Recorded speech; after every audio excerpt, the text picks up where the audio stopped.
আচ্ছা, তোমাদের হাতে যদি 10-15 মিনিট সময় থাকে তাহলে কিন্তু এই বাটার গার্লিক চিকেনটা তোমাদের বানাতেই হচ্ছে। এটা বানানো সহজ, খেতে টেস্টি, আর রুটি, নান, পরোটা যার সাথে ইচ্ছা সার্ভ করা যায়।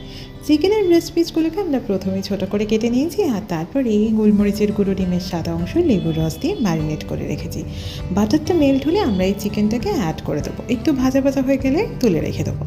আর একটু বাটার দিয়ে রসুন কুচি, লঙ্কা কুচি আর দিয়ে দেবো আদা কুচি, যেটা একটুখানি গন্ধটা চলে গেলে আমরা পেঁয়াজ কুচি দিয়ে দেবো। নুন দিয়ে হালকা ভাজা করে নেবো। এই ভাজা চিকেনটাকে অ্যাড করে দিয়ে আর একটু নাড়াচাড়া করে আমরা দিয়ে দেবো ডিমের বাকি সাদা অংশটা। এবার সেটার সাথে আর একটু মিক্স করে নিয়ে গোলমরিচের গুঁড়ো, চিলি ফ্লেক্স দিয়ে দাও জল। এখানে তোমরা কর্নফ্লাওয়ার গোলা জলটাও দিতে পারো, কিন্তু আমরা এই রান্নাতেই কর্নফ্লাওয়ার অ্যাড করিনি। এবার ফুটে ওঠার টাইম দাও, সেদ্ধ হয়ে গেলেই নামানোর আগে ধনেপাতা কুচি ছড়িয়ে নামিয়ে নাও। এটাকে আমরা রুটির সাথে সার্ভ করেছি। বানাবে তো অবশ্যই, জানাবে কেমন লাগলো। For the detailed recipe, check the caption, and for many more, follow us Kolkata Eatcooks.